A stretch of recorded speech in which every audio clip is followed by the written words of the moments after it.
Assalamualaikum warahmatullahi wabarakatuh. Kami dari kelompok 3 ingin mempresentasikan pembuluh limfa dan gangguan pada sistem peredaran darah manusia. Pertama-tama, perkenalkan saya Muhammad Reka Farezi dan anggota kelompok 3 yang lain yakni ada Arthur Immanuel, Zaki Mauli Gifari, Rizky Putra Prasetyo, Nova Hamzah, dan Z Abi Asyara. Kita masuk ke sistem limfatik. Jadi apa sih itu sistem limfatik? Sistem limfatik adalah suatu sistem sirkulasi sekunder yang berfungsi mengalirkan limfa atau getah bening di dalam tubuh, terutama antar kelenjar limfa. Limfa berasal dari plasma darah yang keluar dari sistem kardiovaskular atau sistem peredaran darah ke dalam jaringan sekitarnya. Selanjutnya, cairan-cairan yang diangkut melalui pembuluh kapiler akan merembes keluar lalu diserap oleh kapiler limfa untuk diangkut ke saluran limfa selanjutnya. Jadi, cairan-cairan yang diangkut melalui pembuluh kapiler akan merembes keluar dikarenakan pembuluh kapiler memiliki pori-pori yang cukup untuk merembesnya plasma darah keluar. Nah, cairan yang keluar ini disebut dengan cairan intersisial. Cairan intersisial inilah yang akan diserap atau direabsorpsi oleh kapiler limfa untuk diangkut ke dalam saluran limfa selanjutnya.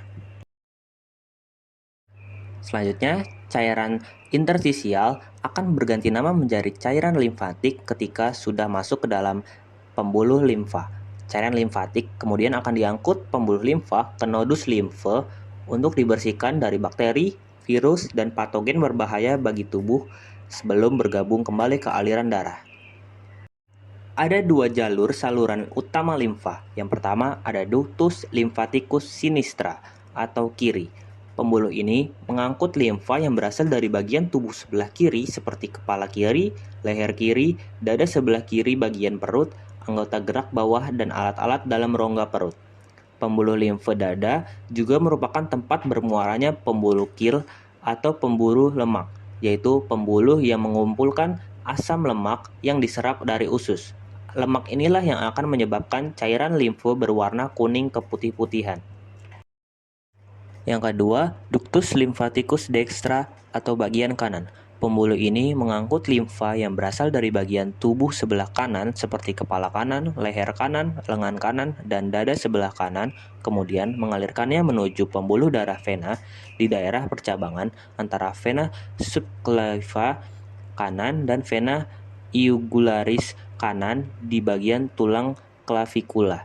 Jadi, kedua ductus ini pada akhirnya akan bermuara ke vena cava dan akan masuk ke bagian jantung di atrium dextra. Selanjutnya, ada fungsi sistem limfatik. Yang pertama, melawan berbagai penyebab infeksi seperti kuman, jamur, virus, dan parasit. Yang kedua, mendeteksi keberadaan sel kanker dan mencegah pertumbuhannya. Yang ketiga, mengatur keseimbangan cairan tubuh. Yang keempat, menyerap sebagian lemak dari makanan di dalam usus. Yang kelima, membuang produk limbah dan bakteri dari getah bening. Selanjutnya, mendeteksi keberadaan antigen dan membentuk antibodi untuk melawannya.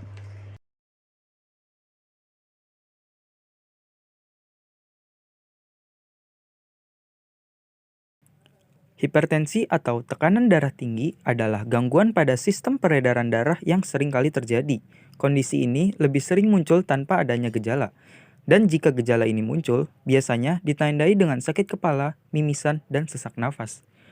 Pola hidup yang tidak sehat adalah salah satu penyebab hipertensi ini terjadi. Contoh yang menjadi penyebab hipertensi terjadi adalah merokok, terlalu banyak mengkonsumsi makanan asin dan juga manis, dan kurangnya aktivitas fisik. Berikutnya adalah serangan jantung. Serangan jantung terjadi ketika jantung tidak mendapatkan cukup pasokan darah, misalnya karena penyumbatan pada arteri. Kondisi ini dapat merusak otot jantung dan merupakan keadaan darurat medis. Penyebab utama terjadinya serangan jantung adalah tersumbatnya pembuluh darah yang mensuplai makanan ke otot jantung yang dikenal dengan nama pembuluh darah koroner. Sumbatan ini bisa macam-macam seperti plak, sobekan dinding jantung, tumpukan lemak, atau kolesterol, bekuan darah, dan lain-lain. Cara menghindari serangan jantung. Faktor utama penyakit jantung koroner maupun penyakit kardiovaskuler lainnya adalah gaya hidup dan pola makan yang buruk. Agar terhindar dari serangan jantung, sebaiknya kita menjalani pola hidup sehat seperti pola makan yang sehat, berhenti merokok, hindari stres, makan yang cukup dan berkualitas, olahraga yang teratur, dan mempertahankan berat badan yang ideal.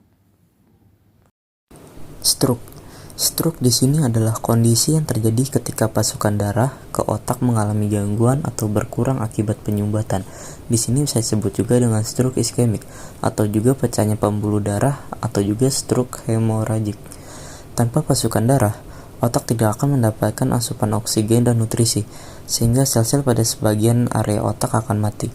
Kondisi ini menyebabkan bagian tubuh yang dikendalikan oleh area otak yang rusak tidak dapat berfungsi dengan baik. Mencegah stroke.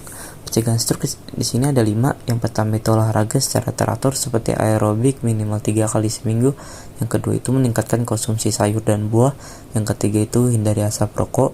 Yang keempat itu kurangi makanan asin dan bergaram. Dan yang kelima itu cek kesehatan secara rutin. Selanjutnya adalah anemia. Anemia terjadi ketika tubuh kekurangan sel darah merah sehat yang akibatnya sel-sel dalam tubuh tidak dapat cukup oksigen dan tidak dapat berfungsi secara normal. Penderita anemia biasanya mengalami gejala seperti lemas, cepat lelah, sakit kepala, dan pusing. Gejala ini awalnya sering tidak disadari oleh penderita, namun akan semakin terasa seiring bertambah parahnya kondisi anemia. Beberapa jenis anemia seperti anemia pada masa kehamilan dan anemia akibat kekurangan zat besi, yaitu terjadi akibat kekurangan asupan zat besi pada makanan atau karena tubuh tidak mampu menyerap zat besi. Untuk mencegah anemia ini dapat dilakukan dengan pola makan yang kaya nutrisi, terutama seperti makanan yang kaya akan zat besi dan asam folat, seperti daging, sereal, kacang-kacangan, sayuran berdaun hijau gelap, roti, dan buah-buahan. Makanan kaya vitamin B juga baik, seperti susu, serta makanan berbahan dasar kacang kedelai seperti tempe dan tahu. Lalu, sering juga mengonsumsi buah-buahan kaya vitamin C seperti jeruk, melon, tomat, stroberi, dan buah-buahan yang mengandung vitamin C lainnya. Dan juga tidak lupa mengonsumsi suplemen zat besi secara rutin. Gagal jantung. Gagal jantung dapat terjadi saat otot jantung melemah atau rusak, sehingga tidak bisa lagi memompa volume darah yang dibutuhkan untuk ke seluruh tubuh. Gagal jantung biasanya terjadi ketika ada masalah jantung lainnya, seperti serangan jantung atau penyakit arteri koroner. Penyakit arteri koroner merupakan penyebab paling umum dari gagal jantung.